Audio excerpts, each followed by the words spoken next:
law initially. We just started with the Lenz law. Okay.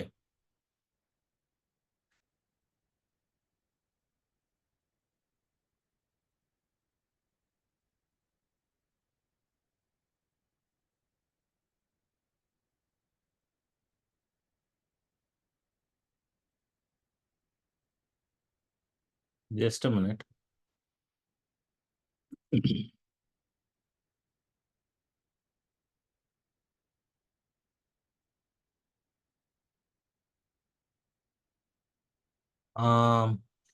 Abhilash. Abhilash.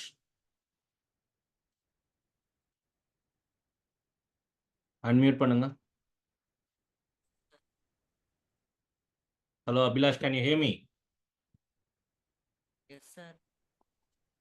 இப்போ நான் உன்னை ஹோஸ்டா assign பண்ணுவேன். I'll go back and I'll join again. You will have to reassign me as a host, okay வா? Okay.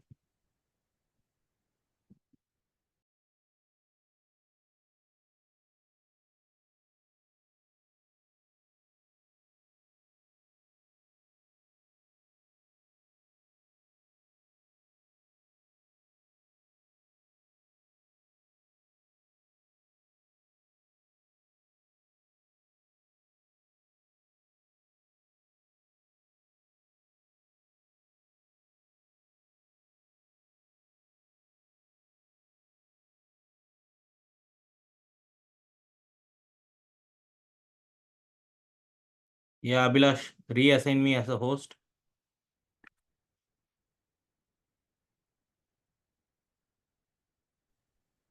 Sir, Yes. sir, good evening, sir. நான் நேத்து நியூவா join பண்ணேங்க sir. இப்போ எந்த லெசனுங்க சார் போயிட்டு இருக்கு? இப்போ ஆக்சுவலா எலக்ட்ரோமேக்னெட்டிக் இண்டக்ஷன் ஸ்டார்ட் பண்ணியிருக்கோமா?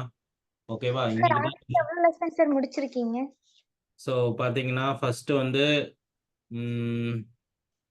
நீட் ஃபார்மேட்லேயே சொல்கிறேன். எலக்ட்ரோஸ்டாட்டிக்ஸ் முடிஞ்சிடுச்சு, கரண்ட் எலக்ட்ரிசிட்டி முடிஞ்சிடுச்சு, magnetic effects of electric current, magnetism and matter முடிஞ்சிருக்கு. சரியா? ஸோ இப்போ எலக்ட்ரோமேக்னெட்டிக் இண்டக்ஷன் போயிட்டு இருக்கு. Okay sir. இப்போ ஆல்ரெடி முடிஞ்ச லெசனை நான் எப்படிங்க சார் பார்க்கறது?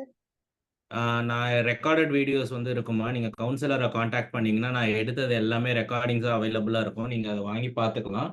ஏதாச்சும் டவுட்ஸ் இருந்ததுன்னா என்னை நீங்கள் காண்டாக்ட் பண்ணுங்க. Okay sir. அப்போ இந்த வீக் டெஸ்ட் நான் எழுத தேவையில்லைங்களா சார்? அது நீ அவங்க கிட்ட கேளுமா, சொல்லுவாங்க. நீங்கள் எழுதலைன்னா பரவாயில்ல, ஏன்னா நியூ ஜாயின் தானே. ஸோ இந்த வீக் பரவாயில்ல. அண்ட் இன்னைக்கு கிளாஸ் பார்த்தீங்கன்னா ஆல்மோஸ்ட் புதுசாக தான் ஸ்டார்ட் பண்ணியிருக்கிறேன். ஸோ 98% வந்து இது ஆல்மோஸ்ட் புதுசாக தான் இருக்கும். பெருசாக வந்து முன்னாடி சாப்டரோட இதுக்கு வந்து லிங்க் இல்லை. ஸோ நீங்கள் ஜஸ்ட் கவனிச்சிங்கனாலே இது புரிய ஆரம்பிச்சு. சார் இப்போ எடுக்கிறது எலக்ட்ரோமேக்னெட்டிக் இண்டக்ஷனாங்க சார்? ஆமாப்பா. ஓகேங்க sir. So last class electromagnetic induction நான் ஜஸ்ட் ஸ்டார்ட் பண்ணி ஃபாரடேஸ் லா என்ன, ஃபாரடேவோட ஃபர்ஸ்ட் லா என்ன பண்ணும், ஃபாரடேவோட செகண்ட் லா என்ன பண்ணும், அது மாதிரியான விஷயங்களை நம்ம லாஸ்ட் கிளாஸ் பார்த்தோம். ஸோ அண்ட் லாஸ்ட் கிளாஸே நான் லென்ஸ் லாவும் உங்களுக்கு எக்ஸ்பிளைன் பண்ணியிருந்தேன். ஸோ இன்னைக்கு நம்ம கம்ப்ளீட்டாக அந்த சாப்டருக்குள்ளே போயிட்டு இன்னும் டவுட்ஸ் இன்னைக்கு பார்த்துடலாம். யாராவது ஒருத்தர் எனக்கு ஃபாரடே லாவை வந்து டிஃபைன் பண்ண முடியுமா? நான் என்ன டெஃபினேஷன் அன்னைக்கு கொடுத்தனோ அதை படிங்க பார்க்கலாம்.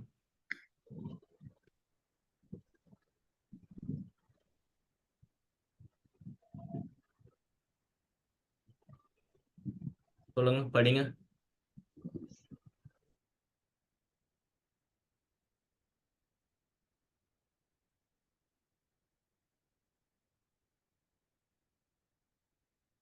ஜஸ்ட் நான் கிளாஸ்ல என்ன டிக்டேட் பண்ணணும் அதை படிங்க. நீங்க எதுவும் புதுசா சொல்ல வேண்டாம்.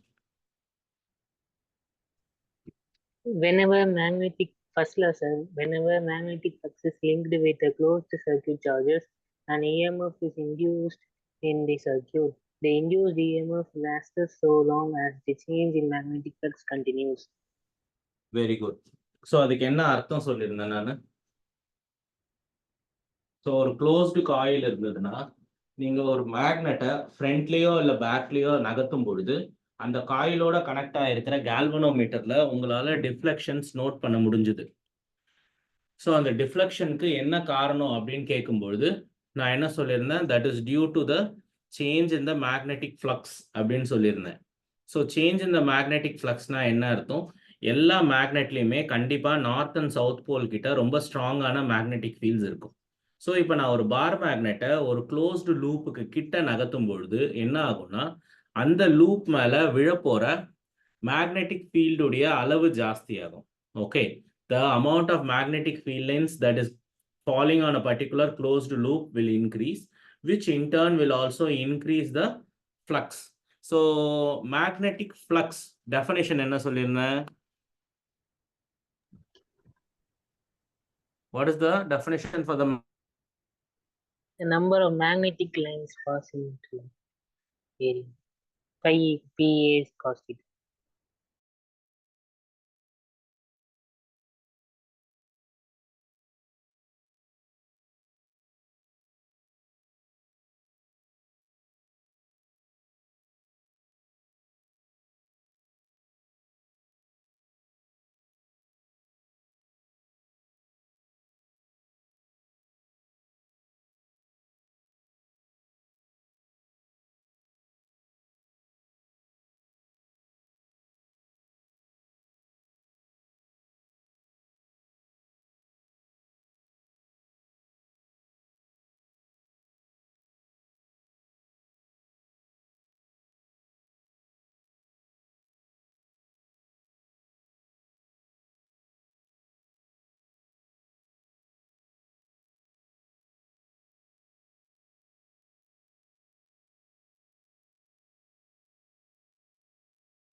I am sorry, I think I got exited from the meeting. Okay, so last class நம்ம என்ன எடுத்தோங்கிறத நான் திரும்பவும் காட்டுறேன் பாருங்க. ஃபாரடேஸ் எக்ஸ்பெரிமெண்ட், ஒரு ஃபாரடே வந்து என்ன எக்ஸ்பெரிமெண்ட் அங்கே வந்து கண்டக்ட் பண்ணாரோ நான் அதை உங்களுக்கு எக்ஸாக்டாக காமிச்சிருந்தேன். ஒரு சர்க்குலர் லூப்பை பொறுத்த வரைக்கும் அதுக்கு பக்கத்தில் நீங்கள் மேக்னெட்ஸை நகர்த்துறீங்க. ஃப்ரண்ட் அண்ட் பேக் மேக்னெட்டை நகர்த்தும் பொழுது அந்த காயிலோட கனெக்ட் பண்ணியிருக்கிற கேல்வனோமீட்டர்ல டிஃப்ளெக்ஷன்ஸ் வருது. ஃபார் எக்ஸாம்பிள் இந்த இடத்துல பார்த்தீங்கன்னா ஒரு சாலினாய்டு இல்லைன்னா ஒரு காயில் இருக்கு. அந்த காயிலை நான் கேல்வனோமீட்டரோட கனெக்ட் பண்ணியிருக்கேன். And a bar magnet is actually kept at rest very close to this particular coil. அப்போ இந்த கேல்வனோமீட்டர்ல எந்த டிஃப்ளெக்ஷனுமே இல்லை. இதுவே ரெண்டாவது கேஸ்ல பார்த்தீங்கன்னா you move a bar magnet with a particular velocity towards the coil. So இப்போ நீங்க இந்த பார் மேக்னெட்டை ஒரு குறிப்பிட்ட வெலாசிட்டியில காயிலை நோக்கி நகர்த்தும் பொழுது I can see the galvanometer showing deflection over there. அதுவும் ரைட் ஹேண்ட் சைட்ல இருக்கு. இப்போ நீங்க கிட்ட நகர்த்தின பார் மேக்னெட்டை you are moving it away with the same velocity. அப்போ திரும்பவும் there is a deflection that is appearing in the coil. Suppose if you move the bar magnet with a greater speed closer to it with the south pole pointing front, அப்போவும் galvanometerல deflection வருது. So என்ன ரீசன்னு நான் கேட்கும்பொழுது நீங்க என்ன சொல்லலாம்னா, first magnetic flux. Magnetic ஃப்ளக்ஸோட formula என்ன? It is B bar dot A bar. So the total number of magnetic field lines crossing through a given area. So எந்த அளவுக்கு ஒரு மேக்னெட்டிக் ஃபீல்ட் லைன்ஸ் ஒரு குறிப்பிட்ட ஏரியாவை கிராஸ் பண்ணுதோ அதை பொறுத்து தான் உங்களோட மேக்னெட்டிக் ஃப்ளக்ஸ் டிசைட் ஆகும். சப்போஸ் ஒரு குறிப்பிட்ட ஏரியாவில் நிறைய மேக்னெட்டிக் ஃபீல்ட் லைன்ஸ் போச்சுன்னா அங்கே மேக்னெட்டிக் ஃப்ளக்ஸ் ஜாஸ்தின்னு அர்த்தம். ஸோ இதெல்லாமே வந்து ஜென்ரலான ஒரு இன்ஃபர்மேஷன். ஸோ இப்போ பாயிண்ட் என்னன்னு கேட்டிங்கன்னா, ஒரு பார் மேக்னெட்டில் மேக்னெட்டிக் ஃபீல்ட் லைன்ஸ் எப்படி இருக்குன்றதை நம்ம ஏற்கனவே போன சாப்டர்லேயே பார்த்தோம். இங்க நார்த் போல் இங்க சவுத் போல் இருந்துச்சுன்னா இப்படி வரும் மேக்னெட்டிக் ஃபீல்ட் லைன்ஸ் எல்லாமே. It comes out like this.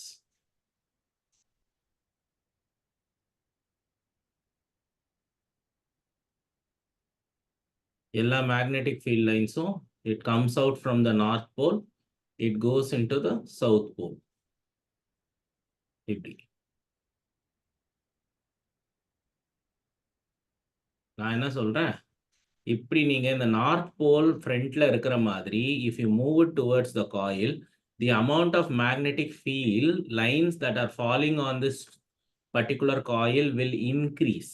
கிட்ட போக போக போக இதுக்கு மேல அதிகமான மேக்னெட்டிக் ஃபீல்டு விழ ஆரம்பிக்கும். அதிகமான மேக்னெட்டிக் ஃபீல்டு விழறதுனால அது டிஃப்ளெக்ட் ஆகுது. ஒரு விஷயம் நல்லா புரிஞ்சுக்கணும் சார், இந்த இடத்துலையும் நான் வந்து அது கிட்டக்க தான் வச்சிருக்கேன், ஆனா உன்னோட கேல்வனோமீட்டர் டிஃப்ளெக்ட் ஆக மாட்டேங்குது. ஏன்னு கேட்டீங்கன்னா, ஆக்சுவலா அது ஸ்ட்ரென்த் ஜாஸ்தியான மேக்னெட்டிக் ஃபீல்டு அது மேல விழுந்தா மட்டும் பத்தாது.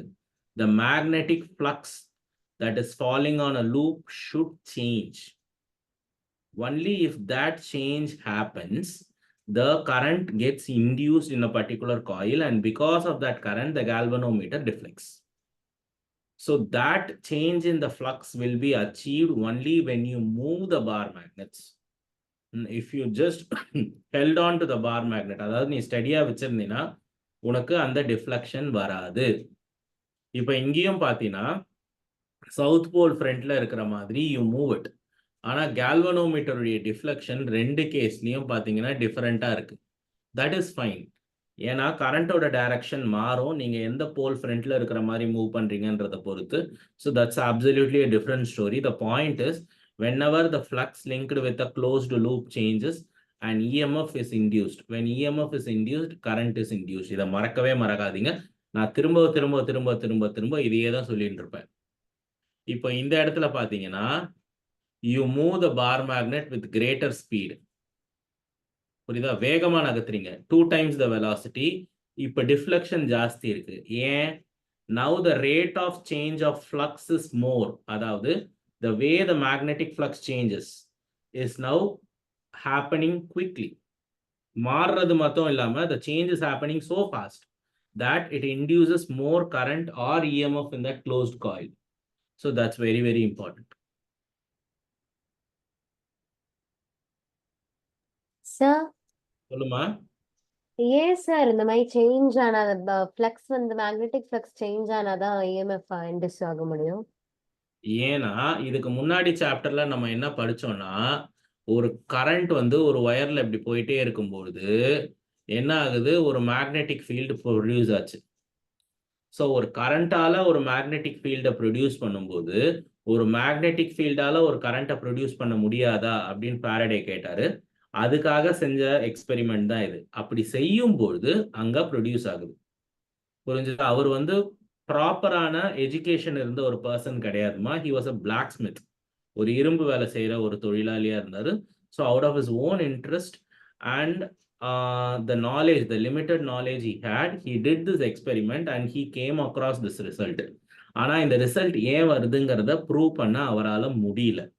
ஓகே, அதை தான் இப்போ அடுத்து வரப்போற சயின்டிஸ்ட் எக்ஸ்பிளைன் பண்ண போறாரு. அதுக்கு பேர் தான் லென்ஸ் லான்னு நான் சொல்றேன். ஓகே. ஆனா வந்து மேக்னெட்டிக் ஃப்ளக்ஸ் வந்து சேஞ்ச் ஆனாதான் இஎம்எஃப் கொண்டு வரணும் ஃபாரடே கண்டுபிடிச்சாரா சார்? ஆமாமா, ஓகே. மேக்னெட்டிக் ஃப்ளக்ஸ் சேஞ்ச் ஆகணும், பட்டா மட்டும் பத்தாது, சேஞ்ச் ஆகணும். That's very very important. அதுக்கப்புறம் தான் லென்ஸ் என்ன வராரு, லென்ஸ் வந்து சொல்றாரு, இந்த பாருங்க ஒரு இஎம்எஃப், அவரோட ஈக்குவேஷனை கவனிங்க. ஒரு இஎம்எஃப் ப்ரொடியூஸ் ஆகிறதுக்கு உன்னோட மேக்னெட்டிக் ஃப்ளக்ஸ் இந்த பாரு d∅dt, அதாவது உன்னோட மேக்னெட்டிக் ஃப்ளக்ஸ் டைமை பொறுத்து மாறினா மட்டும் பத்தாதான். அண்ட் ப்ரொடியூஸ் ஆக போற இஎம்எஃப்பும் எப்படி இருக்க போதான், உன்னி ஃப்ளக்ஸ் கிரியேட் பண்ற டைரக்ஷனுக்கு ஆப்போசிட்டா இருக்குமா. அதனால வர்ற மைனஸ் சைன் தான் இது.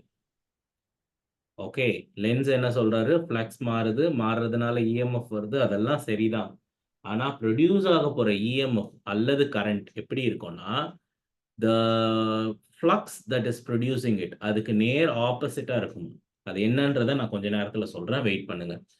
this n stands for number of turns. அதை பத்திலாம் கவலைப்பட வேண்டாம். ஸோ லென்ஸ் சொன்னது இதுதான். E is equal to negative d phi by dt. So இன்னும் கொஞ்சம் ப்ராடரா உள்ள போனோம்னா ஃபையோட ஃபார்முலா என்ன? BA is equals to BA dot cos A. Very good, very good. So உன்னோட மேக்னெட்டிக் ஃபீல்டு டைமை பொறுத்து மாறினாலோ அல்லது உன்னுடைய ஏரியா டைமை பொறுத்து மாறினாலோ இல்லது உன்னுடைய தீட்டா ஆங்கிள் டைமை பொறுத்து மாறினாலோ இஎம்எஃப் வந்துடும். அவங்கள பொறுத்த வரைக்கும் ஃப்ளக்ஸ் மாறணும். ஃப்ளக்ஸ் எப்படிலாம் மாறும்? மேக்னெட்டிக் ஃபீல்ட் மாறினா மாறும், ஏரியா மாறினா மாறும், தீட்டா மாறினாலும் மாறும். ஸோ இந்த 3 குவான்டிட்டியில் ஏதாவது ஒன்று டைமை பொறுத்து மாறினா கூட போதும், எனக்கு இஎம்எஃப் வந்துடும். சரியா? நம்ம இதை 3மே படிப்போம். ஒவ்வொன்றுத்துக்கும் ஒவ்வொரு பேர் இருக்கு. நான் அதை போக போக அப்படியே எக்ஸ்பிளைன் பண்ணிட்டே போகிறேன். சரி, இப்போ இந்த மைனஸ் சைன் வர்றதுக்கு என்ன காரணம்? அதாவது மைனஸ் சைன் ஏன் நாங்கள் போடுறேன்னு சொன்னேன், ஃப்ளக்ஸ் எந்த டைரக்ஷன்ல சேஞ்ச் ஆகுதோ அதுக்கு நேர் ஆப்போசிட்டான டைரக்ஷன்ல கரண்ட் இன்டியூஸ் ஆகும்னு சொல்லிட்டேன். சரி, அதுக்கு என்ன காரணம் சார் அப்படின்னு கேட்டீங்கன்னா, that is due to the law of conservation of energy.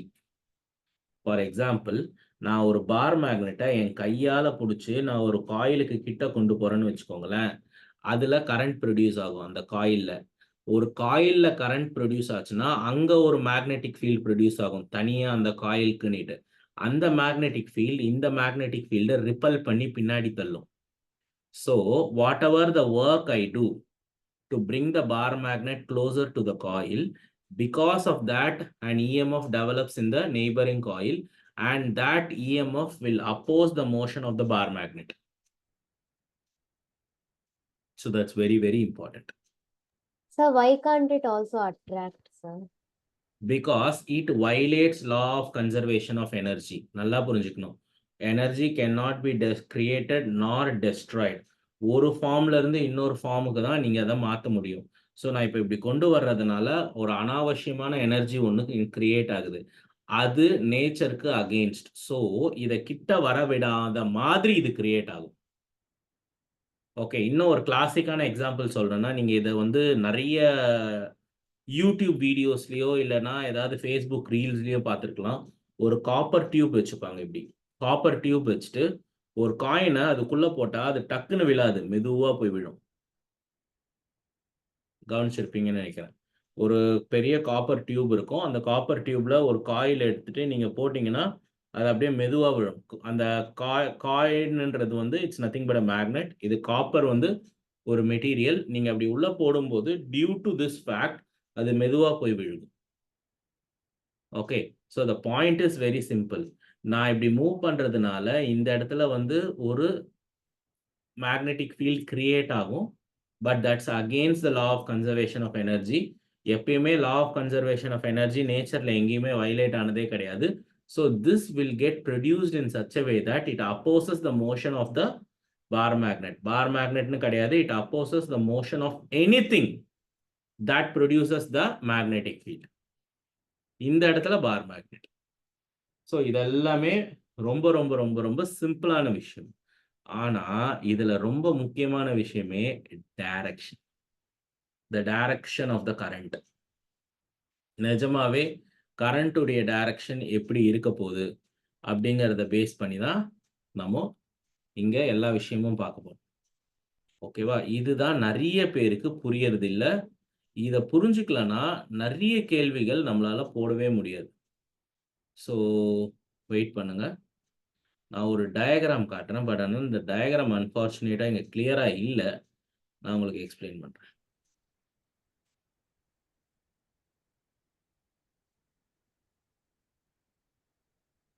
இல்லைன்னா இங்கே முன்னாடி இருந்த டயக்ராமே எடுத்துக்கலாமே. இதை பாரு, நீ பார் மேக்னெட்டை ஃப்ரண்ட்ல நகர்த்துற. இந்த இடத்துல கரண்டோட டைரக்ஷன் தெரியுதா உங்களுக்கு? ஏசிடபிள்யூன்னு போட்டிருக்காங்க. அதாவது ஆன்டி கிளாக் வைஸ் டைரக்ஷன்ல உன் கரண்ட் ப்ரொடியூஸ் ஆகுமா.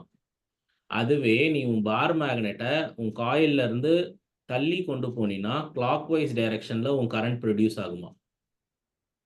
இந்த இடத்துல ஒரு கண்ணு போட்டிருக்காங்க பார்த்தியா, அதுக்கு என்ன அர்த்தம்னா நீங்க அந்த காயிலை ரைட் சைட்ல நின்று பாக்குறீங்கன்னு அர்த்தம்.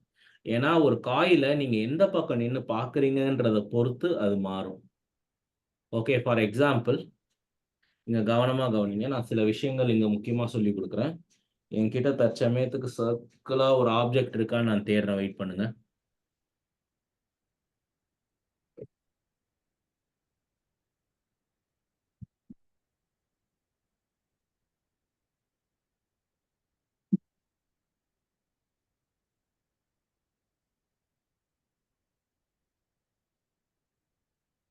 இது பேங்கிள். ஓகே, வெயிட் பண்ணுங்க. நான் என்னோட பேக்ரவுண்ட் பிளர்ரா இருக்கு. நான் அந்த பேக்ரவுண்டே ரிலீஸ் பண்றேன். வெயிட்.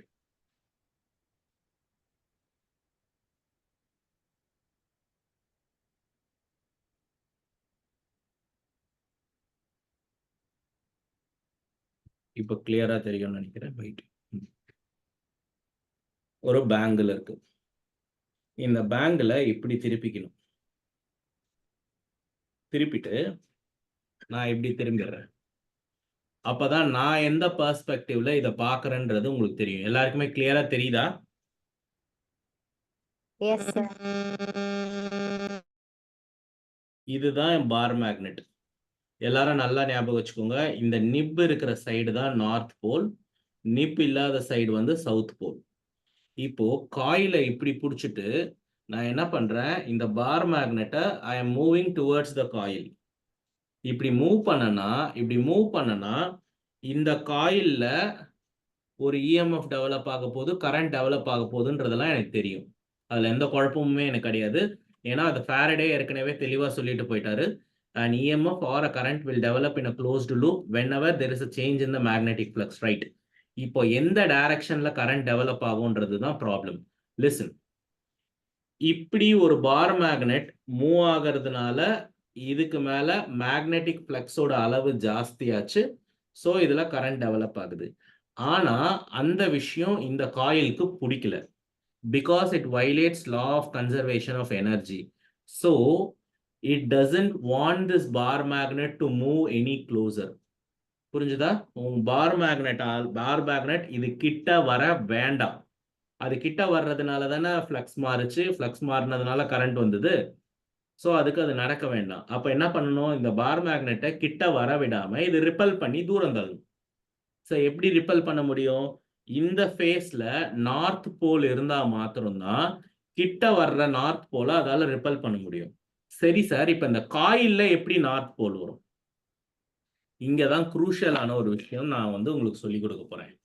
இது நம்ம முன்னாடி சாப்டர்ல படிச்சோம் இல்லையா, அந்த கான்செப்டை நான் எடுத்துப்பேன். சரி, எத்தனை பேர் ஞாபகம் வச்சிருக்கீங்கன்னு பார்ப்போம். ஒரு காயில்ல கரண்ட் கிளாக் வைஸ் டைரக்ஷன்ல ஃப்ளோ ஆச்சுன்னா மேக்னெட்டிக் ஃபீல்டோடைய டைரக்ஷன் என்னவா இருக்கும்? Very good. இதே வந்து ஒரு சர்க்குலர் லூப்ல உன்னோட கரண்ட் வந்து ஆன்டி கிளாக் வைஸ் டைரக்ஷன்ல ஃப்ளோ ஆச்சுன்னா உன் மேக்னெட்டிக் ஃபீல்டு வெளியே இருக்கும். டாட் போட்டா அவுட். சரி சார், இப்ப இதை பத்தி நான் ஏன் பேசிட்டு இருக்கேன்னா, ஒரு இடத்துல இருந்து மேக்னெட்டிக் ஃபீல்ட் வெளியே வருது அப்படின்னு சொன்னா that side will behave like a north pole. புரிஞ்சுதா? that side will behave like a north pole. ஏன் சார் அப்படி சொல்றீங்க? ஏன்னா ஒரு பார் மேக்னெட்ல நார்த் சவுத் போல் இருந்ததுன்னா நார்த் போல்ல இருந்து மேக்னெட்டிக் ஃபீல்டு வெளியே வரும், சவுத் போலுக்குள்ள போகும். அதனால ஏதாவது ஒரு பர்டிகுலர் பாயிண்ட்ல இருந்து மேக்னெட்டிக் ஃபீல்டு வெளியே வந்துச்சுன்னா நான் அதை நார்த் போலா கன்சிடர் பண்ணுவேன். ஸோ இப்போ இந்த காயில்ல பார்த்தீங்கன்னா இந்த காயிலோட ஃபேஸ்ல இருந்து magnetic field is coming out. So I will consider this to be as a north pole. நான் எப்படி போட்டிருக்கேன் பார்த்தீங்களா? நார்த் என் மாதிரி போட்டிருக்கேன். ஏன் இந்த என் மாதிரி போட்டிருக்கேன்னா, நீங்க கரண்டோட டைரக்ஷனை வச்சே இதுக்கப்புறம் சொல்லிடணும். எப்பெல்லாம் கரண்ட் ஆன்டி கிளாக் வைஸ்ல ஃப்ளோ ஆகுதோ அப்போ அந்த ஃபேஸ் நார்த்தா பிஹேவ் பண்ணும். எப்பெல்லாம் இங்க வந்து பார்த்தீங்கன்னா உன்னோட magnetic field is going in. ஒரு பார் மேக்னெட்ல எப்போ மேக்னெட்டிக் ஃபீல்டு உள்ள போகும்? only if that face is south. சரியா? நான் எஸ் மாதிரி போட்டு ரெண்டு சைட்லயும் ஆரோ மார்க் போடுறதுக்கு ரீசன் என்னன்னா, ஃபியூச்சர்ல இதுக்கப்புறம் ஒரு கரண்ட் வந்து ஒரு கிளாக் வைஸ்ல ஃப்ளோ ஆச்சுனாலே அந்த ஃபேஸ்ல சவுத் போல் இருக்கும்னு தெரிஞ்சுக்கணும். சரியா? இப்போ இங்க வந்து எப்படி ஃப்ளோ ஆயிருக்கான் கரண்ட்? எப்படி ஸோ ஆன்டி கிளாக் வைஸ்ல ஃப்ளோ ஆச்சுன்னா கரண்ட் அந்த ஃபேஸ்ல என்ன டெவலப் ஆகும்? North pole. North. போல். ஏன் நார்த் போல் டெவலப் ஆச்சு? இந்த பார் மேக்னெட் கிட்ட போறதுனால தான் இதுல இஎம்எஃப் கரண்ட் ரெண்டும் வந்தது. ஆனா அது இந்த காயிலுக்கு பிடிக்கல. அப்ப இந்த பார் மேக்னெட்டை கிட்ட வரவிடாம பார்த்துக்கணும்.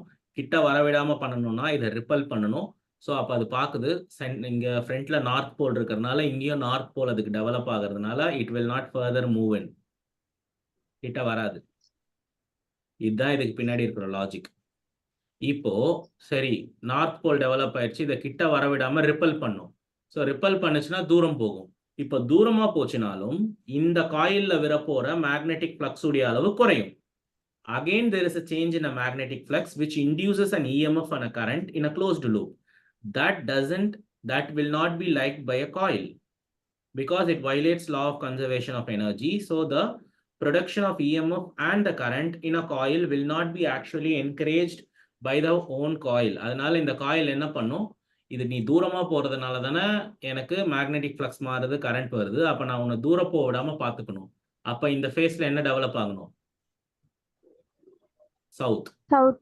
அப்பதான் இந்த நார்த் அதால அட்ராக்ட் பண்ண முடியும். இது தூரமா போகாது. ஸோ சவுத் போல் ஒரு ஃபேஸ்ல இருந்தாலே கரண்ட் என்ன டைரக்ஷன்ல இருக்கும்? Clockwise. அவ்வளவுதான் விஷயம். அதனாலதான் இங்க ரைட் சைட்ல சவுத் போட்டிருக்காங்க, இங்க ரைட் சைட்ல நார்த் போட்டிருக்காங்க. புரிஞ்சுதா?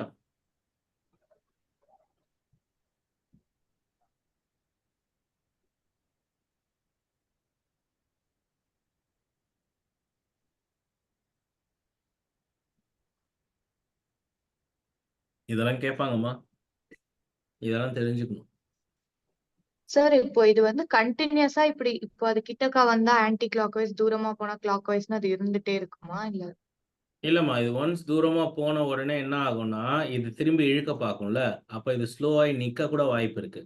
ஸோ இது இப்படி இப்படி இப்படி ஆடிட்டே இருக்காது. நான் ஜஸ்ட் சொல்றேன் இப்படி நடக்கும்னு சொல்லிட்டு. ஆனா இது ப்ராக்டிக்கலா பார்த்தீங்கன்னா அப்படி நடக்காது. ஏன்னா பார் மேக்னெட்டோட வெயிட் பார்த்தீங்கன்னா ரொம்ப ஜாஸ்தியா இருக்கும். ஆனா நான் சொல்ற ரிப்பல்சிவ் கிரியேட் பண்ண போற ரிப்பல்சிவ் ஃபோர்ஸ் கம்மியா இருக்கும். சரியா? Yes, sir. ஆனா இதுவே இன்னொரு எக்ஸ்பெரிமெண்ட் நான் சொன்னேன் பார்த்தீங்களா, ஒரு காப்பர் டியூப். அதுல நான் வந்து ஒரு மேக்னெட்டை வந்து ஒரு காப்பர் டியூபுக்குள்ள போட்டுருவேன். அந்த மேக்னெட் ரவுண்டா இருக்கும். அதை ஒரு காப்பர் டியூபுக்குள்ள நான் போட்டேன்னா என்ன ஆகும் தெரியுமா? அந்த மேக்னெட் வந்து உள்ள போறதுனால ஃப்ளக்ஸோட அளவு மாறும். அப்போ இதுல வந்து ஒரு கரண்ட் ப்ரொடியூஸ் ஆகும், ஒரு மேக்னெட்டிக் ஃபீல்ட் ப்ரொடியூஸ் ஆகி இதை அப்போஸ் பண்ண பார்க்கும். இது கீழே போறதுனால தானே ஃப்ளக்ஸ் மாறுது. அப்போ இதை கீழே போக விடக்கூடாதுன்றதுக்காக அது கிரியேட் பண்ற மேக்னெட்டிக் ஃபீல்ட் விழற பார் மேக்னெட்டுக்கு ஆப்போசிட்ல இருக்கும். ஆனா அந்த ஃபீல்டு வந்து இந்த மேக்னெட்டோட வெயிட்டை தாங்கக்கூடிய அளவுக்கு இருக்காது. அதனாலதான் அந்த மேக்னெட் மெதுவா விழும். அப்படியே பொத்துன்னு கீழே விழாம அப்படியே மெதுவா விழும் அந்த காப்பர் டியூப்குள்ள. இதெல்லாம் பிராக்டிக்கலான கேஸ். இதெல்லாம் நீங்க யூடியூப்ல சர்ச் பண்ணி பார்க்கலாம் தாராளமா. Okay sir. இதுல வேற ஏதாச்சும் டவுட் இருக்கா?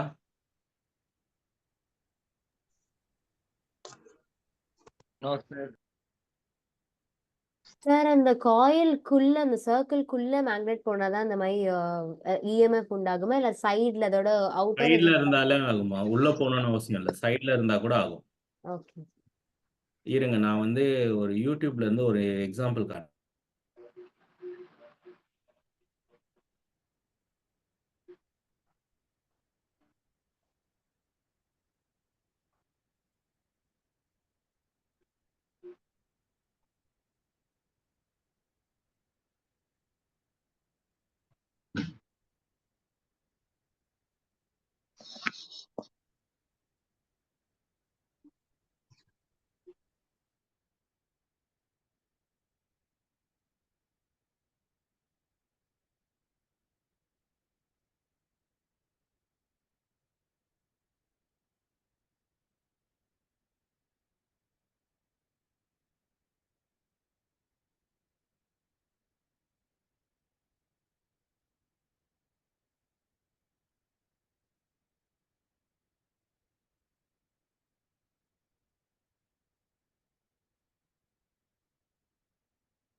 தெரியுதாம்மா?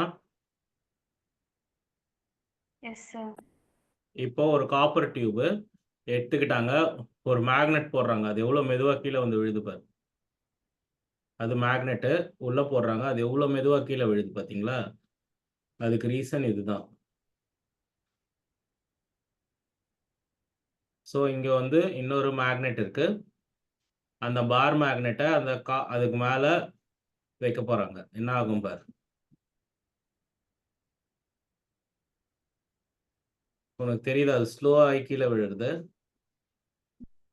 கடைசியா அதுக்கு ரீசன் இதுதான். ஸோ இந்த மாதிரி ஏகப்பட்ட டெமான்ஸ்ட்ரேஷன்ஸ் இன்டர்நெட்ல இருக்கு. எல்லாத்துக்குமே ரீசன் எலக்ட்ரோ மேக்னெட்டிக் இண்டக்ஷன் தான்.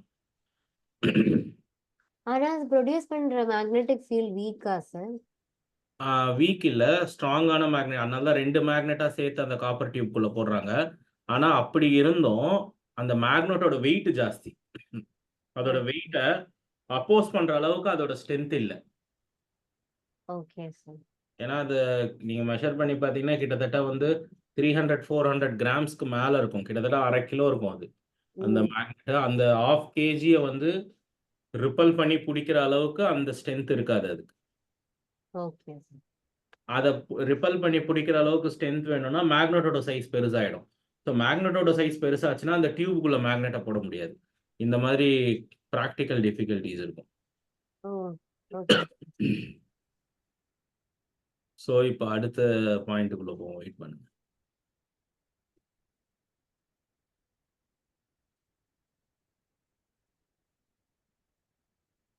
ஸோ என்னென்ன பேராமீட்டர்ஸ்லாம் இன்டியூஸ் ஆகும் அப்படின்னு சொல்லி பார்க்கலாங்க. நான் ஏற்கனவே சொன்ன மாதிரி கரண்ட் இன்டியூஸ் ஆகும்னு சொல்லிட்டேன், இஎம்எஃப் இன்டியூஸ் ஆகும்னு சொல்லியிருக்கேன். அது போக ஒரு கரண்ட் ப்ரொடியூஸ் ஆயிடுச்சுனாலே கண்டிப்பாக அந்த இடத்துல ஹீட் எனர்ஜியும் ப்ரொடியூஸ் ஆக வாய்ப்பு இருக்கு. So these are the induced parameters. Induced பேராமீட்டர்ஸ்னால் என்னென்ன மாதிரி விஷயங்கள்லாம் அந்த காயிலில் இன்டியூஸ் ஆகும் ஒரு இஎம்ஐயால் அப்படின்ட்டு. ஃபர்ஸ்ட் ஒன் பார்த்தீங்கன்னா இஎம்எஃப் நமக்கு தெரிஞ்சது. அடுத்தது நான் சொன்ன கரண்ட். அப்புறம் மூணாவது வந்து சார்ஜ் இன்டியூஸ் ஆகும். கடைசியா ஹீட். நோட் பண்ணிக்கோங்க.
நோட் பண்ணியாச்சாமா?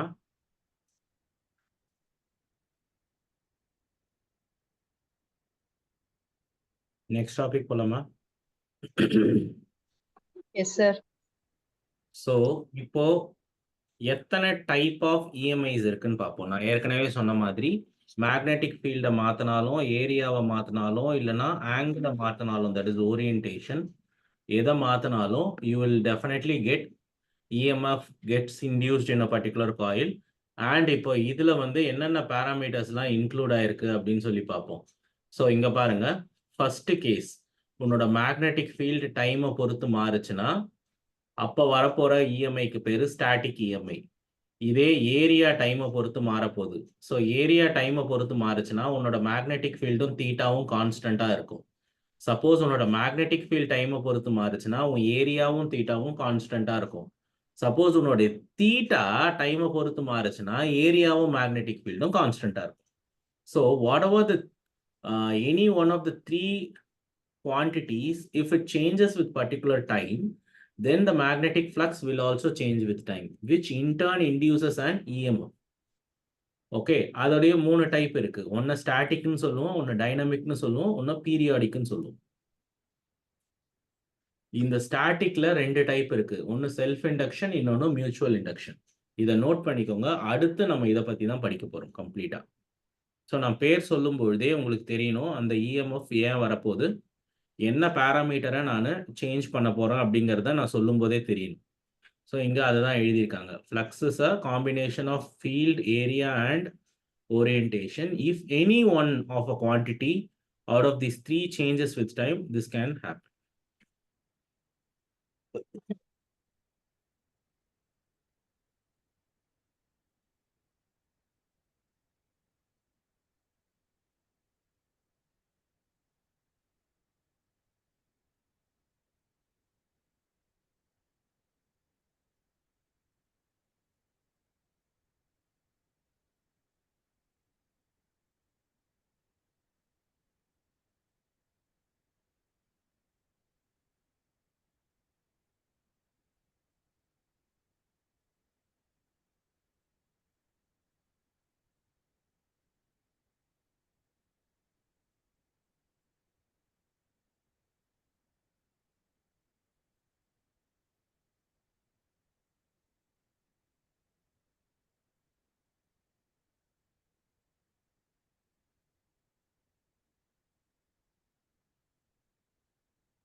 நோட் பண்ணியாச்சாமா?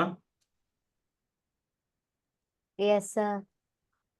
ஸோ நம்ம ஃபர்ஸ்ட் பார்க்க போகிறது செல்ஃப் இண்டக்ஷன். ஸோ நான் செல்ஃப் இண்டக்ஷன் சொன்ன உடனே அது என்ன டைப் ஆஃப் இஎம்எஃப் சொல்லுங்க பார்க்கலாம். Self induction. Static EMF. So static EMF. So static இஎம்எஃப்னா ஒரு மேக்னெட்டிக் ஃபீல்ட் சேஞ்ச் ஆக போகுது, ஆனால் cross section area will remain the same. எல்லா cross section area of what, அந்த காயிலோட கிராஸ் செக்ஷன் ஏரியாவும் அந்த ஆங்கிள் ஆஃப் ஓரியன்டேஷனும் மாற போகிறது கிடையாது. ஆனால் என்னதான் மாறும்? Only the magnetic field will change. So இப்போ ஒரு மேக்னெட்டிக் ஃபீல்ட் சேஞ்ச் ஆச்சுன்னா என்னென்ன நடக்க போகுதுன்னு சொல்லிட்டு நம்ம அப்படியே பார்ப்போம். வெயிட் பண்ணுங்க. நீங்க என்ன ஆகும்னு நினைக்கிறீங்க ஒரு மேக்னெட்டிக் ஃபீல்ட் நேரடியா மாறுச்சுன்னா?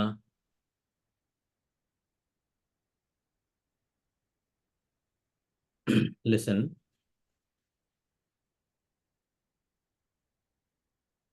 First of all,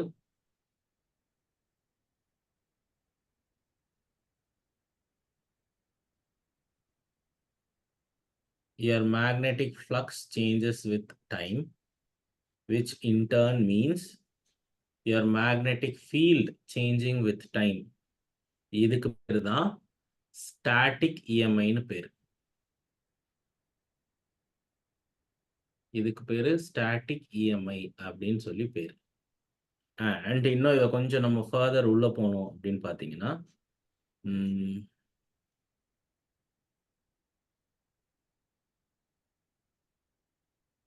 here flux is equal to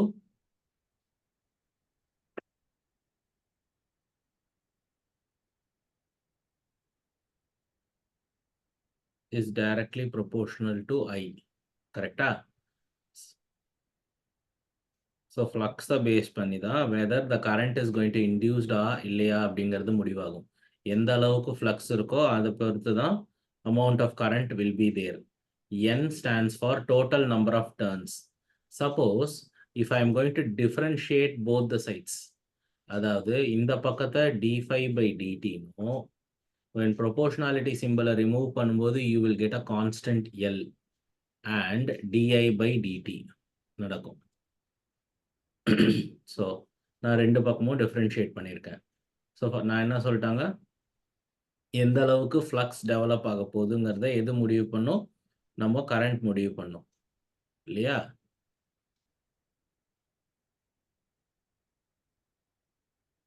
நான் ரெண்டு பக்கமும் மைனஸ் சைன் போடுறேன். n இன்டூ d5 by dtங்கிறது E. லென்ஸ் லால நான் இப்போ கொஞ்ச நேரத்துக்கு முன்னாடி சொன்னேன், லென்ஸ் லா என்ன சொல்லியிருக்கு? E is equal to minus n into d5 by dt இல்லையா? ஸோ இதை வச்சு நான் லெஃப்ட் ஹேண்ட் சைடை ரீப்ளேஸ் பண்ணியிருக்கேன். ரீப்ளேஸ் பண்ணால் right hand side minus L into D I by D T வரும். என்ன சார் இது ஒன்றுமே புரியலையே அப்படின்னு நிறைய பேருக்கு தோணும். என்னது ஐ, என்னது பை, இது என்ன எழுதியிருக்கீங்க அப்படின்னு சொல்லி ஃபஸ்ட்டு செல்ஃப் இண்டக்ஷன்னா என்ன அப்படின்னு நம்ம புரிஞ்சுக்கணும். நான் 1 by 1 எக்ஸ்பிளைன் பண்ண போகிறேன், கவனமாக கவனிங்க.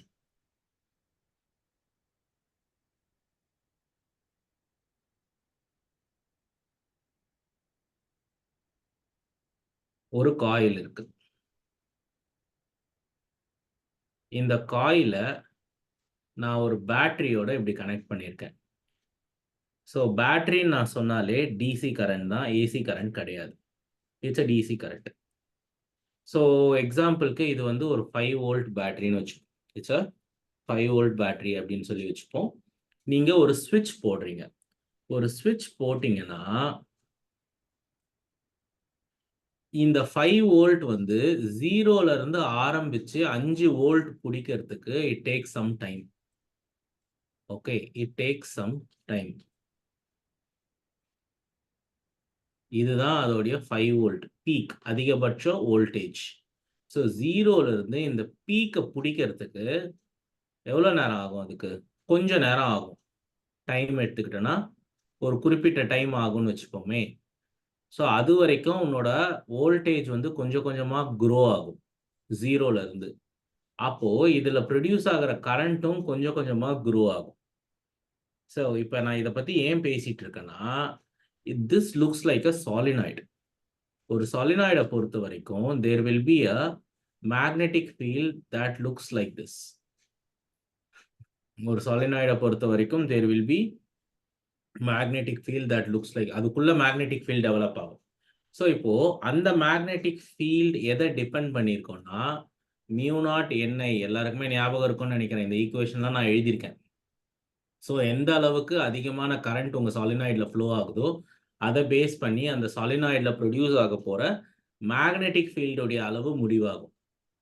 ஓகேவா? ஸோ இப்போ நான் இதை ஏன் சொல்ல வரேன்னா, நீங்கள் ஒரு ஸ்விட்ச் போட்ட உடனே இதில் கரண்ட் க்ரோ ஆகும்.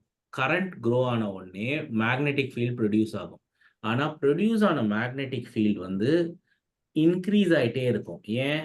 என் கரண்ட்டும் இன்க்ரீஸ் ஆகிட்டே இருக்கு. ஸோ அப்போது ஒரு மேக்னெட்டிக் ஃபீல்டு இன்க்ரீஸ் ஆகிட்டே இருந்துச்சுன்னா மேக்னெட்டிக் ஃப்ளக்ஸ் மாறும். அப்படி மேக்னெட்டிக் ஃப்ளக்ஸ் மாறுச்சுன்னா இஎம்எஃப் ப்ரொடியூஸ் ஆகும். Okay, yes. இங்கே இன்னொரு சந்தேகம் இருக்கு சார், இங்கே இருக்கிறதே ஒரு காயில் தானே சார், இப்போ இது நான் சொன்னதெல்லாம் எங்கே நடக்கும்? இதே காயிலில் நடக்கும். அதனால தான் இதுக்கு பேர் செல்ஃப் இண்டக்ஷன். இப்போ இந்த காயில்லையே ப்ரொடியூஸ் ஆகிற மேக்னெட்டிக் ஃபீல்ட்னால இந்த காயில்லையே திரும்பி இன்னொரு இஎம்எஃப் ப்ரொடியூஸ் ஆகும். புரிஞ்சுதா? ஏன்னா இதில் ப்ரொடியூஸ் ஆக போகிற மேக்னெட்டிக் ஃபீல்ட் தான் இந்த காயிலில் ஃப்ளோ ஆகிட்டு இருக்கு. So your magnetic field actually increases with time. So your magnetic flux increases with time. So என்ன ஆகிடும்? when your magnetic flux increase with time and EMF is produced in the same coil. நீ இந்த காயிலில் current கொடுத்த, இந்த காயிலில் magnetic field produce ஆச்சு, அதனால திரும்பவும் இதுலேயே ஒரு இஎம்எஃப் ப்ரொடியூஸ் ஆக போகுது. ஓகே, அதனால தான் நான் இங்கே என்ன சொல்லியிருக்கேன், நீ ஒரு கரண்ட் கொடுக்குற, நீ கொடுக்குற கரண்ட்டை பொறுத்து தான் இதில் எவ்வளோ ஃப்ளக்ஸ் ப்ரொடியூஸ் ஆக போகுதுங்கிறது முடிவாக போகுது. ஸோ அதனால தான் both are directly related. So இந்த ப்ரொபோர்ஷனாலிட்டி சைனை நான் ரிமூவ் பண்ணும்போது you get a constant L. இந்த எல்லுக்கு பேர் கோஎஃபிஷியன்ட் ஆஃப் செல்ஃப் இண்டக்ஷன். அதாவது எந்த அளவுக்கு செல்ஃப் இண்டக்ஷன் ஒரு இந்த காயிலில் நடக்க போகுதுங்கிறத இந்த ஃபேக்டர் முடிவு பண்ணும். சரியா? அதுக்கப்புறம் நான் ரெண்டு பக்கமும் டிஃப்ரென்ஷியேட் பண்ணுறேன். ஸோ டிஃப்ரென்ஷியேட் பண்ணும்போது minus of n into d5/dt E. So இப்போ இந்த E எதை டினோட் பண்ணும் தெரியுமா? நம்மளோட கரண்ட், அதாவது இந்த கரண்ட் சேஞ்ச் ஆக எந்த அளவுக்கு இஎம்எஃப் ப்ரொடியூஸ் ஆகும்ன்றது முடிவாகும். ஸோ நான் சொல்கிற ப்ராசஸ் எல்லாமே இங்கேருந்து இதுக்குள்ளே நடந்து முடிஞ்சிடும். இதுக்கு மேலே ஒன்றுமே நடக்காது. ஏன்னா இதுக்கு மேலே என்ன ஆகிடும், உன்னோட வோல்டேஜ் வந்து கான்ஸ்டன்ட் ஆயிடுச்சு. ஸோ வோல்டேஜ் கான்ஸ்டன்ட்னா current constant. So no flux is constant. So no EMF will develop.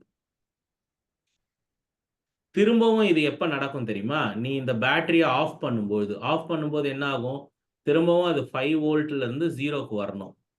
அதுக்கு கொஞ்சம் டைம் எடுத்துக்கும் இல்லையா? அங்கே நடக்கும் திரும்பவும். ஃபர்ஸ்ட் இது உங்களுக்கு புரிஞ்சுதான்னு எனக்கு சொல்லுங்க. சார் எல்லோட பேர் கான்ஸ்டன்ட் பேர் என்ன? Coefficient of self induction. Okay.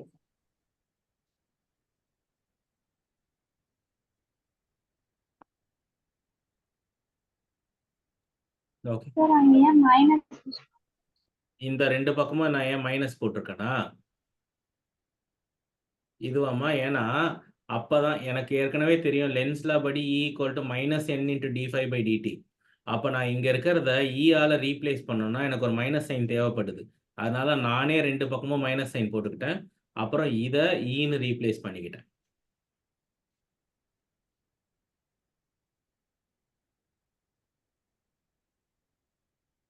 Okay,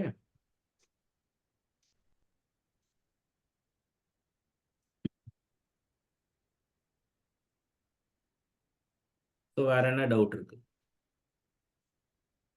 sir என்னன்னா என்ன sir? Total number of turns இந்த காயில், இதுல மொத்தம் எத்தனை டர்ன்ஸ் இருக்கு அப்படிங்கிறது தான் அந்த எண். Okay sir.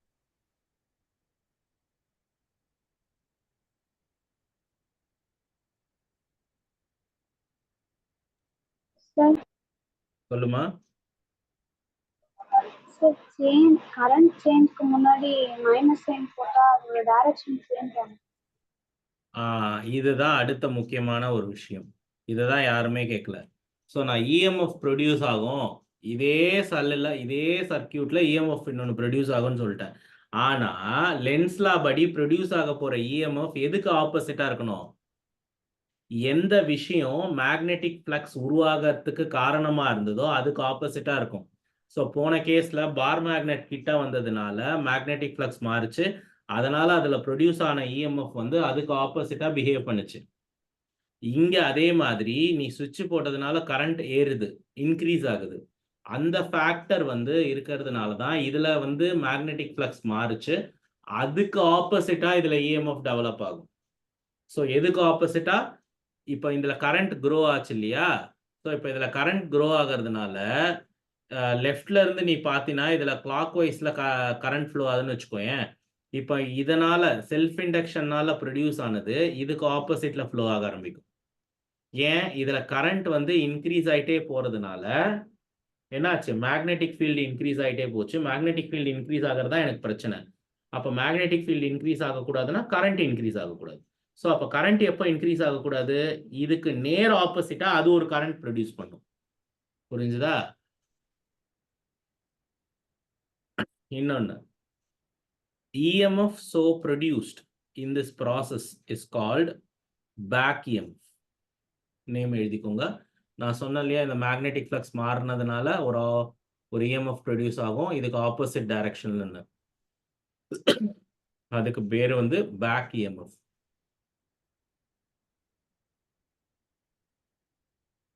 இந்த பேக் EMF நல்லதா கேட்டிங்கன்னா கண்டிப்பா கிடையாது. It's absolutely dangerous. ஏன் தெரியுமா? இப்போ உங்களுடைய சில எலக்ட்ரானிக் எக்யூப்மெண்ட்ஸ்லாம் இருக்குன்னு வச்சுக்கோங்களேன். சில கம்ப்யூட்டர் அந்த மாதிரி சில பார்ட்ஸ்லாம் இருக்குன்னா டக்குன்னு ஸ்விட்ச் ஆன் பண்ணி டக்குன்னு ஸ்விட்ச் ஆஃப் பண்ணக்கூடாது. ஸோ நீ ஸ்விட்ச் ஆன் பண்ணும்போது கரண்ட் இப்படி க்ரோ ஆகும், ஸ்விட்ச் ஆஃப் பண்ணும்போது கரண்ட் திரும்பவும் டை ஆகும். இந்த ரெண்டு இடத்துலையுமே இந்த பேக் EMF ப்ரொடியூஸ் ஆகும். ஸோ இப்போ இந்த பேக் EMF ப்ரொடியூஸ் ஆச்சுன்னா டக்குன்னு ஆப்போசிட்ல கரண்ட் ஃப்ளோ ஆகி அந்த எக்யூப்மெண்ட் டேமேஜ் ஆகிறதுக்கு சான்சஸ் இருக்கு. So you have to be very careful. புரிஞ்சுதா? ஏன் சார் பேக்ல ஃப்ளோ ஆனா எக்யூப்மெண்ட் டேமேஜ் ஆகும்? இதுல என்னன்னா இது க்ரோ ஆகுது இல்லையா? இது எவ்வளோ வேகமா க்ரோ ஆகுதோ அவ்வளோ வேகமா அதுவும் க்ரோ ஆகும். எது ஆப்போசிட் டைரக்ஷன்ல க்ரோ ஆகுற அந்த பேக் EMF-ம்.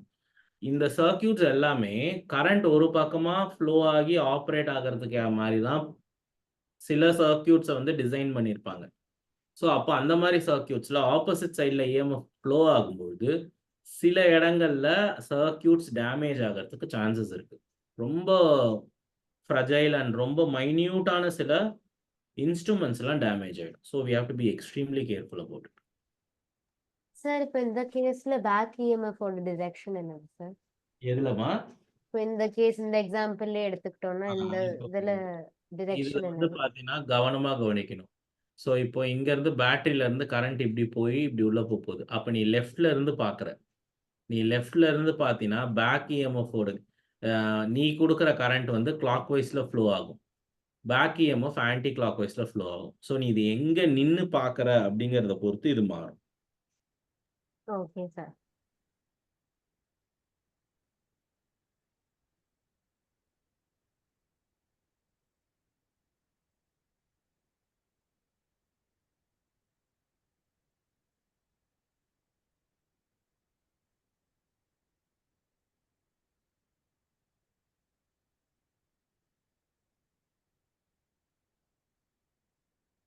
ஸோ இருங்க, நான் ஒரு சம் எடுத்து தரேன், போடுங்க, அப்போ புரியும்.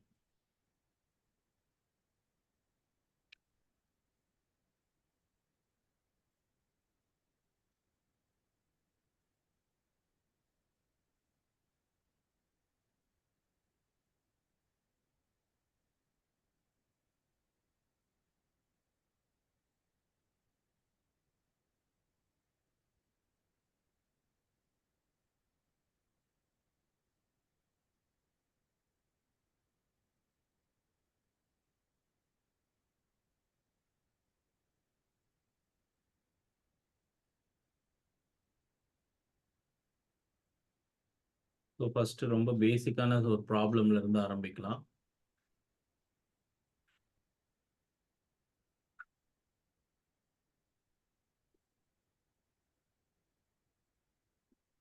ஃபர்ஸ்ட் எல்லாருமே இந்த கொஸ்டினை எழுதுங்க.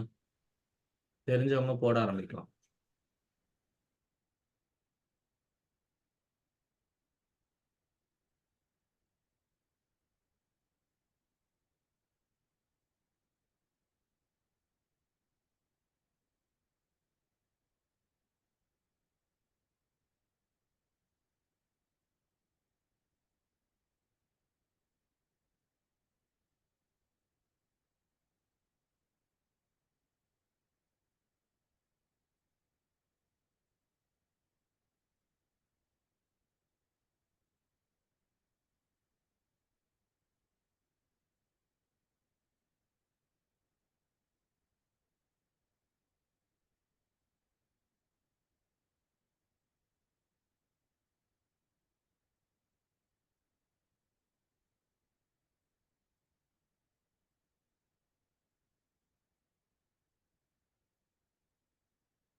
$0.2 ampere. ஃபர்ஸ்ட் என்ன பண்ணீங்க?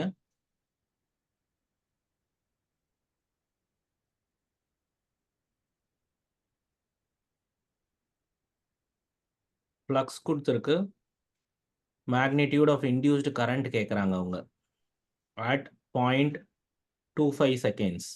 அப்போது ஃப்ளக்ஸில் இருந்து ஃபர்ஸ்ட் அவங்க என்ன கேட்குறாங்க? கரண்ட் கேட்குறாங்க. கரண்ட்டோட ஃபார்முலா என்னன்னு பார்த்தீங்கன்னா வோல்டேஜ் பை ரெசிஸ்டன்ஸ் தான் உங்கள் கரண்ட்டுடைய formula. Voltage by resistance. Voltage is nothing but EMF. So first EMF நமக்கு வேணும்னா நம்ம என்ன பண்ணோம்? Rate of change of flux கண்டுபிடிக்கணும். அப்போ ஃபஸ்ட்டு இதை நீங்கள் டைமை பொறுத்து டிஃப்ரென்ஷியேட் பண்ணி you will have to put it against that negative sign. So என்ன வரும்? 12t minus 5. அதுக்கப்புறம் you will have to substitute t as 1/4 minus 12 into 1/4 minus 5. So என்ன ஆயிடும்? Answer is 0.5. 2, sir. Option 2, sir. 0.2. ஆனா அப்படி வரலையே.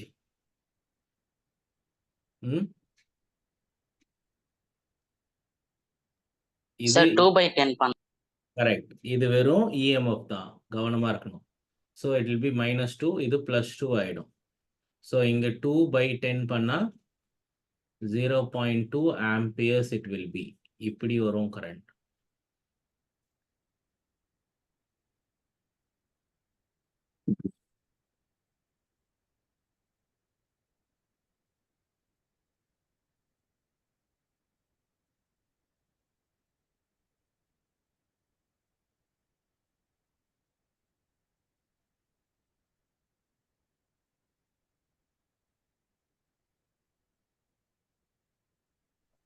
The previous sum on carbon. Previous அம்மா ஃபாஸ்டா எழுதுமா.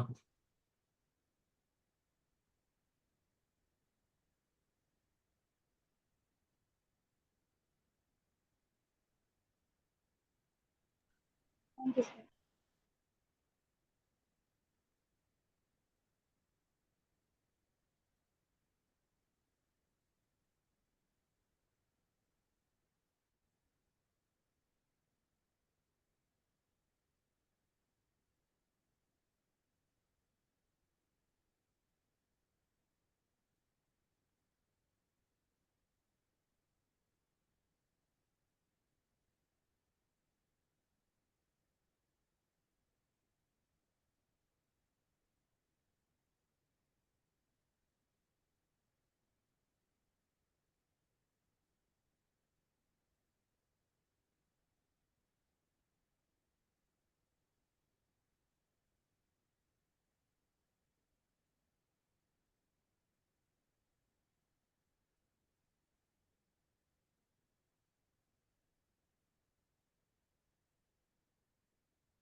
Fourth option. கரெக்ட்.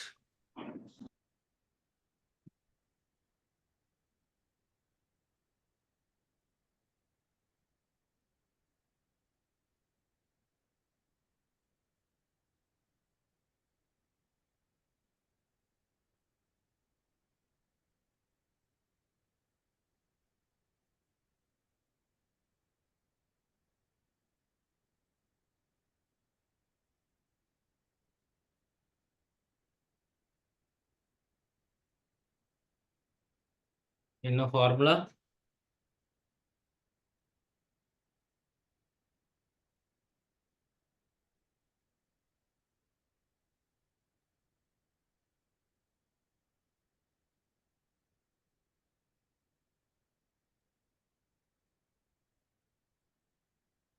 ஸோ இங்க dB/dt கொடுத்துருக்காங்க. இந்த 1 டெஸ்லா பர் செகண்ட் தான் dB/dt. ஸோ பார்த்தீங்கன்னா E is equal to மொத்தமாக 500 டர்ன்ஸ் இருக்கு. ஸோ 500 இன்ட்டு ஸ்கொயர், அந்த ஒரு ஸ்கொயரோட சைடு வந்து 10 சென்டிமீட்டர்ஸ். அப்போ அதோடைய ஏரியா என்ன? 0.1 the whole squared, அதான் அதோட ஏரியா, டைம்ஸ் 1. ஆன்சர் வந்து 5 வோல்ட்.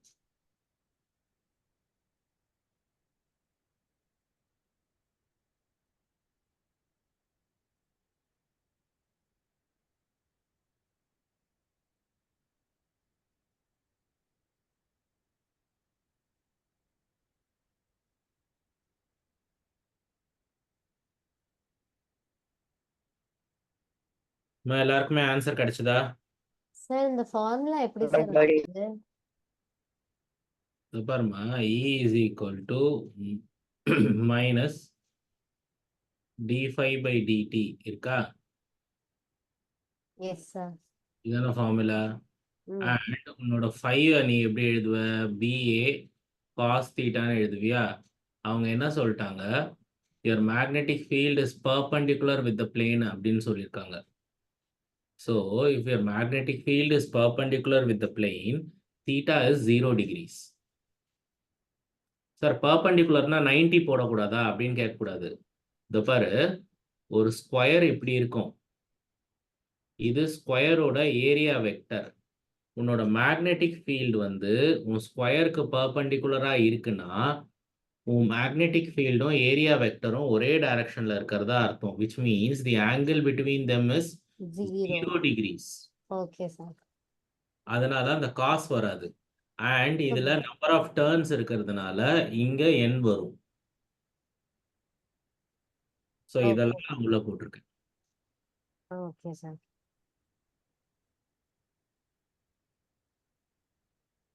சார் சென்டிமீட்டர் மீட்டரை மாற்றணும். கண்டிப்பா மீட்டரா மாத்தணும். ஏன்னா டெஸ்லான்றது SI யூனிட். ஸோ எல்லாமே மற்ற எல்லாமே அதே SI யூனிட்ல இருக்கணும்.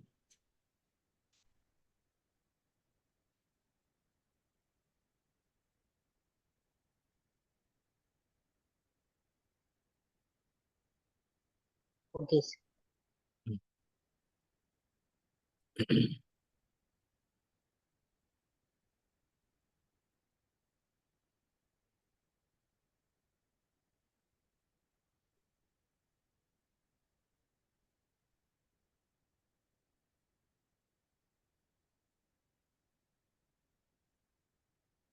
ஃபர்ஸ்ட் கொஸ்டின் எழுதிக்கோங்க.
ஆன்சர் என்ன?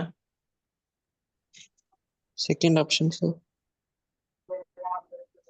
First Sir, option A, sir. Option A, sir.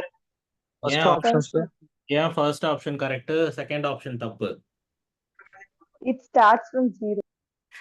Sir, induced current வந்து proportional to the flux, sir. ஏன் இது ஜீரோல இருந்து ஸ்டார்ட் ஆனது? எவ்ரிதிங் First restல இருக்கும்போது வெரி குட். ஸோ ஃபர்ஸ்ட் ரெஸ்ட்ல இருக்கு, Electromagnetic induction. நீங்க வேகமா மூவ் பண்றீங்க, அப்புறம் ஸ்லோ பண்ணிட்டு you will have to pull it back. Okay, நான் என்ன சொல்றேன், short bar magnet is pass through the with a steady speed right through the solenoid. இது உள்ள புஷ் பண்ணி லெஃப்ட்ல எடுத்துன்னு போயிடுறோம். ஸோ நீங்க என்ன பண்றீங்க, இது உள்ள நுழையிற வரைக்கும் என்ன ஆகும், இதுல ப்ரொடியூஸ் ஆகிற கரண்ட் இதை அப்போஸ் பண்ணும். ஏன்னா அது கிட்ட வர வர வர தான் என்ன ஆகுது, இந்த சேஞ்ச் நடக்குது. ஸோ அதை கிட்ட வர விடக்கூடாது அப்படின்ட்டு ஒரு டைரக்ஷன்ல கொடுக்க போகுது. அது எந்த டைரக்ஷன்றதை பத்தி கவலைப்படாத. அதுக்கப்புறம் இது உள்ள போனதுக்கு அப்புறம் எந்த விதமான கரண்ட்டுமே ப்ரொடியூஸ் ஆகாது. ஓகே, ஏன்னா ஃப்ளக்ஸ் கிடையாது, இது உள்ள போயிடுச்சு. வெளில வந்ததுக்கு அப்புறம் இப்போ இது வெளியே வரும் பாத்தீங்களா, வெளியே வந்ததுக்கு அப்புறம் இது விலகி போகும். ஸோ இது விலகி போறதுனால தான் இதுல ஸ்ட்ராங்கா ஃப்ளக்ஸ் சேஞ்ச் நடக்குது. அப்ப இதை விலகி போக விடாம திரும்பவும் இழுத்து பிடிக்கணும். அப்போ இதுக்கு நேர் ஆப்போசிட் டைரக்ஷன்ல திரும்பவும் கரண்ட் ப்ரொடியூஸ் ஆகும். So that's the whole point. Sir ஏன் உள்ள காயில்குள்ள இருக்கும்போது ஜீரோ ஆகுது சார்? ஏன்னா காயிலுக்குள்ள போயிடுச்சுன்னா என்ன சொல்றது, இதுக்கு மேல படாதுமா. ஃபார் எக்ஸாம்பிள், இப்போ ஒரு பார் மேக்னெட் உள்ள போயிடுச்சுன்னா இப்படி போக ஆரம்பிச்சு கரண்ட்டும் ஃப்ளக்ஸும். சரியா? அதனால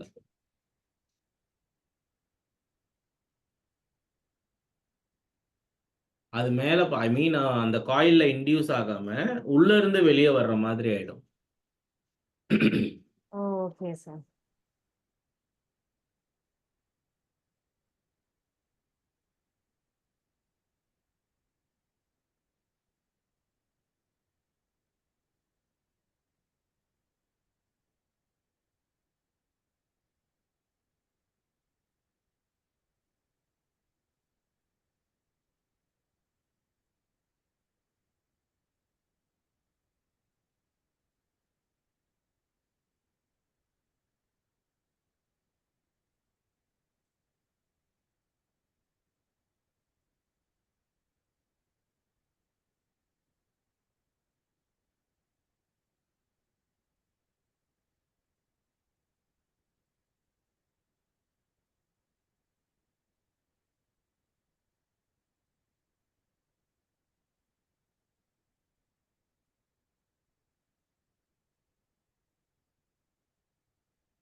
fourth option.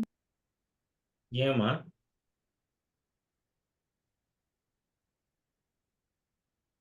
ஸோ நம்ம இந்த bar magnet falling through a long vertical copper tube பார்த்தோம். ஸோ என்ன ஆகும்னு கேட்டிங்கன்னா, போடும்போது அது வேகமாக விழருது. அதுக்கப்புறம் கொஞ்ச நேரம் ஆனதுக்கப்புறம் என்ன ஆகிடும், அப்படியே ஸ்லோ ஆகிட்டு அப்படியே நின்றுடும். ஸ்லோ ஆயிட்டு நிற்காது, ஒரே வேகத்தில் சீராக போயிட்டே இருக்கும். அதுதான் இங்கேயும் காட்டுறாங்க. ஃபர்ஸ்ட்டு வந்து அது வேகமாக விழ ஆரம்பிக்கும், அதுக்கப்புறம் அதோட வேகம் அப்படியே சேச்சுரேட் ஆகிடும். புரியுதா? ஸ்லோ டவுன் ஆகாது. கண்டிப்பாக பி கிடையாது, கண்டிப்பாக பி கிடையாது, டி தான். ஏன்னா அப்படியே போயிட்டு ஸ்லோ டவுன் ஆகி சேச்சுரேட் ஆகிடும்.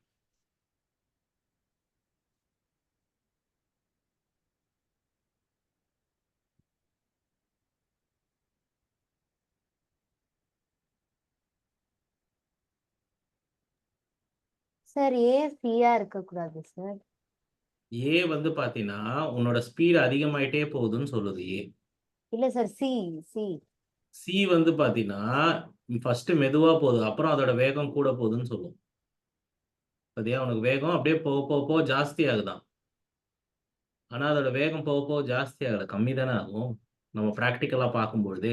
அப்போ ஏசி டி பி எதுவுமே கிடையாது, டி தான் கரெக்டான ஆன்சர். சார் ஆனா அந்த டியூபை விட்டு வெளில வரும்போது ஃபாஸ்ட் ஆயிடும்ல சார்? ஆமாம்மா, ஆனால் அவங்க கேட்கறது bar magnet made to fall through the vertical tube, அந்த டியூப் உள்ள விழும்போது அதோட வேகம் எப்படி இருக்கும்னு கேட்குறாங்க. டியூப்குள்ள இருக்கும்போதா? ஆமாம். ஓகே.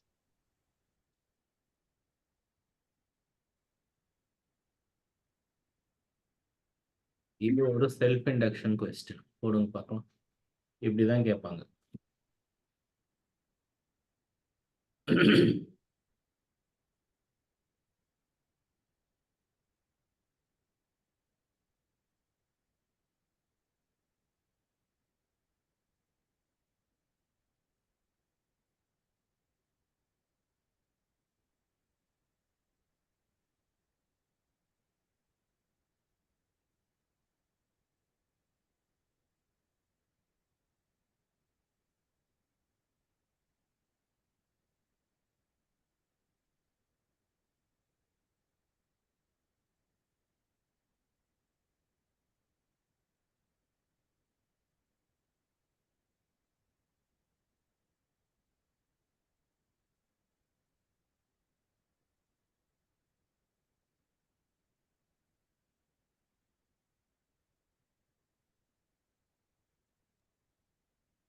Option 2 sir.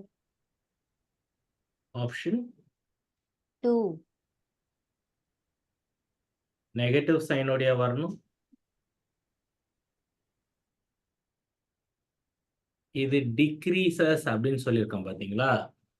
ஸோ இதை நீங்கள் சப்ஸ்டிடியூட் பண்ணும்போதே மைனஸ் சைனோட போடணும், because it decreases. So E equal to minus of L into D I by D T சரிதான். அண்ட் நீங்கள் எல்ன்ற இடத்துல 5 போடுவீங்க, டிஐ பை டிடிக்கு பதிலாக -2 போடணும். ஸோ உங்களோட ஆன்சர் வந்து ஆப்ஷன் 1, 2 கிடையாது. சரியா? சார் ஏ -2 போடுறோம் சார்.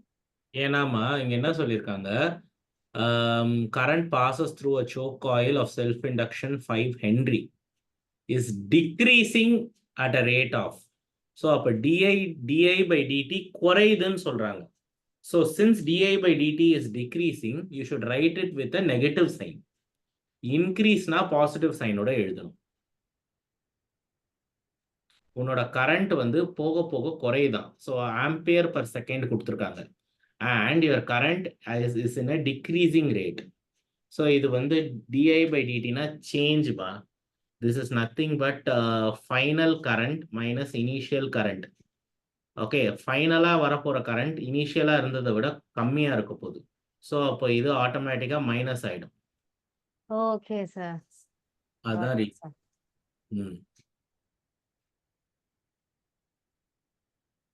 ஸோ இந்த மாதிரியான கேள்விகள் தான் ஃபஸ்ட்டு வரும்.